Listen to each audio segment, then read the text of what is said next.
देखिए, सारा खेल इस बात का है कि मनुष्य जीवन में सफल होना चाहता है। तो सब लोग चाहते हैं कि हमारे अंदर वो चीजें पैदा हो जाएं जिनसे व्यक्ति सफल होता है। और जो बच्चे स्कूल में बहुत गंभीरता से पढ़ते हैं वो इसी चक्कर में पढ़ते हैं कि इससे वो जीवन में सफल हो जाएंगे, इसी भाव से पढ़ते हैं ना। बचपन से HW ठीक से करते हैं, यहां तक कि CW भी ठीक से करते हैं स्कूल जाने के बाद, इस उम्मीद से कि आगे चल के वो बहुत सफल होंगे।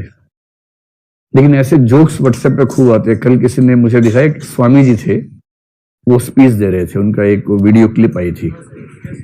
गंजे वाले स्वामी जी, यंग स्वामी जी हैं।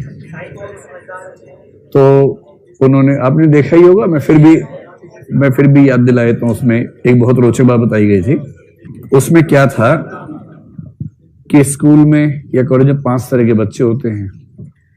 एक वो है जो साइंस पढ़ते हैं, नंबर 2 वाले कॉमर्स पढ़ते हैं, नंबर 3 वाले आर्ट्स पढ़ते हैं, नंबर 4 वाले 10वीं तक ही पढ़ पाते हैं, नंबर 5 वाले बिल्कुल भी नहीं पढ़ते हैं। ठीक। और जीवन में सफलता का क्रम इसका विपरीत रहता है उस वीडियो के हिसाब से। वास्तविकता नहीं पता मुझे, उस वीडियो के हिसाब से। जो साइंस पढ़ते हैं वो इंजीनियर बनते हैं, और इंजीनियर बनके कुछ बड़ा काम करते हैं, मतलब कोई सड़क बना दी, पुल बना दिया, वो सब करते हैं, सॉफ्टवेयर बना देते हैं। कॉमर्स वाले जो उनकी तुलना में थोड़े से कमजोर थे औसतन, हर व्यक्ति की बात नहीं हो रही है, कुछ लोग तो महान हो सकते हैं उनमें, वो MBA कर लेते हैं और फिर MBA के अंडर इंजीनियर काम करता है। आर्ट्स वाले उनसे भी खराब होते हैं। ये मैं कह नहीं रहा हूं, उसमें कहा गया था, मैं खुद आर्ट्स वाला हूं। और आर्ट्स वाले IAS बन जाते हैं। IAS के अंडर MBA काम करता है और MBA के अंडर इंजीनियर काम करता है। जो 10वीं में फेल हो गए थे वो नेता बन जाते हैं। फिर नेताओं के अंडर IAS काम करता है और फिर वही चेन चलती रहती है। और जो कभी स्कूल गए ही नहीं वो स्वामी बन जाते हैं, बाबा बन जाते हैं, और बाबाओं के अंडर नेता काम करते हैं, नेताओं के अंडर IAS काम करते हैं, IAS के अंडर MBA के अंडर इंजीनियर। तो बताओ आप में से कौन कौन इंजीनियर है? लेकिन ये वो वाले इंजीनियर है जो IAS बनने वाले हैं। इसका मतलब ये 2 स्टेप और ऊपर निकल जाएंगे और उसके बाद फिर नेता वेता बनेंगे तो और बड़ी बात हो जाएगी। ये बात भी सही नहीं है ना, ये बात भी हंसी मजाक वाली बात है। लेकिन आप समाज में देखेंगे तो सच में ये कहना बड़ा मुश्किल है कि जो स्कूल में पढ़ने में सबसे अच्छे थे वो जीवन में सबसे सफल होंगे। ऐसा बिल्कुल नहीं है, ऐसा रत्ती भर नहीं है। स्कूल कॉलेज में जो पढ़ने में बहुत खराब थे उनमें से कई लोग जीवन में इतने सफल हो जाएंगे, और जो पढ़ने में बहुत अच्छे थे उनमें से कई लोग जीवन में इतने औसत रहेंगे कि आपकी एकेडमिक क्वालिफिकेशंस, आपके स्कूल कॉलेज की उपलब्धियां और आपके जीवन की सफलताओं में लिंक सीधा है नहीं। इसलिए दुनिया का हर समाज सोचता है कि हमें सफलता का लिंक समझ में आ जाए तो हम उसी पे काम करें। तो सफलता किस चीज से मिलेगी, इस पर सोचते सोचते अंत में एक शब्द पे बात आके टिकी है, वो है एप्टीट्यूड। कि एप्टीट्यूड से आप अनुमान कर सकते हैं कि व्यक्ति की सफलता कितनी जीवन में है, और यह अनुमान कर सकते हैं कि कौन से क्षेत्र में व्यक्ति जाएगा तो सफल होगा। और इस वजह से सफलता की भूख ने यह मजबूरी पैदा की कि हम एप्टीट्यूड को समझने का प्रयास करें। और एप्टीट्यूड क्या है?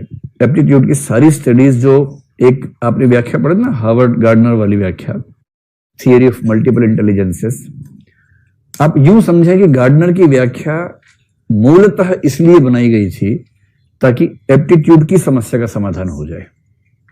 मैंने उस समय भी ये बात कही थी आपसे, समस्या थी एप्टीट्यूड को पहचानने की, समाधान के तौर पे आ गई थियरी ऑफ मल्टीपल इंटेलिजेंसेस। तो सबसे पहली बात, कोई आपसे पूछे एप्टीट्यूड क्या है, तो उसको बोल देना भाई 4 बातें ध्यान से सुन लो, अगर ये चारों हैं तो इसका मतलब ये एप्टीट्यूड है। आपके नोट्स में बहुत स्पष्ट रूप में इसके बारे में वर्णन किया हुआ है। तो एप्टीट्यूड क्या है? किसी क्षेत्र विशेष, है ना, कोई ये नहीं कह सकता कि मेरे पास तो वैसा एप्टीट्यूड है कि मैं किसी भी क्षेत्र में कुछ भी कर सकता हूं ना। किसी क्षेत्र विशेष या क्षेत्रों का समूह भी हो सकता है कि आप इन 2-3 क्षेत्रों में आप अच्छा काम कर सकते हैं, ऐसा हो सकता है।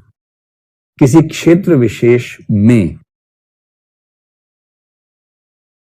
यदि प्रशिक्षण दिया जाए,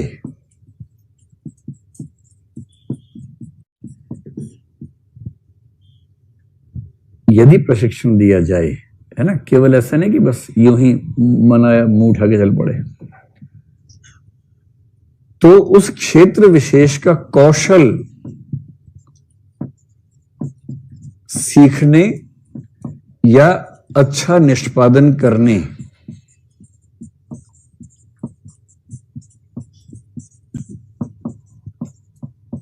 की प्रबल संभावना, गारंटी इसके बाद भी नहीं होती है, प्रबल संभावना होती है। ठीक, किसी क्षेत्र विशेष के बारे में होगा, प्रशिक्षण दिया जाए ये जरूरी है, और उसके बाद कौशल सीखने या अच्छा निष्पादन करने की प्रबल संभावना होगी। और ये तीनों चीजें जिस चीज पर लागू होंगी, अगर मैं कॉमन एक बात कह दूं, वो है ऐसी विशेषताओं या क्षमताओं का समूह।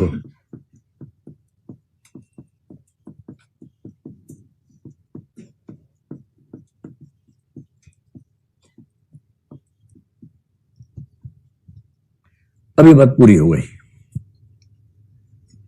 व्यक्ति के भीतर ऐसी विशेषताओं या क्षमताओं का समूह होना जिसकी वजह से यदि प्रशिक्षण दिया जाए तो वह व्यक्ति उस निश्चित क्षेत्र विशेष में कौशल सीखने या अच्छा निष्पादन करने में सफल हो जाएगा, इस बात की प्रबल संभावना होती है।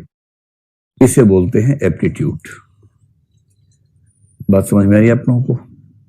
आप ये चाह रहे हैं कि मैं ये वाक्य बोल के लिखवाऊं या इससे जोड़ जाड़ के लिख लेंगे आराम से? क्योंकि परीक्षा में याद भी नहीं रहेगा, परीक्षा में तो खुद ही लिखना होगा, वाक्य अपने आप ही लिखना होगा।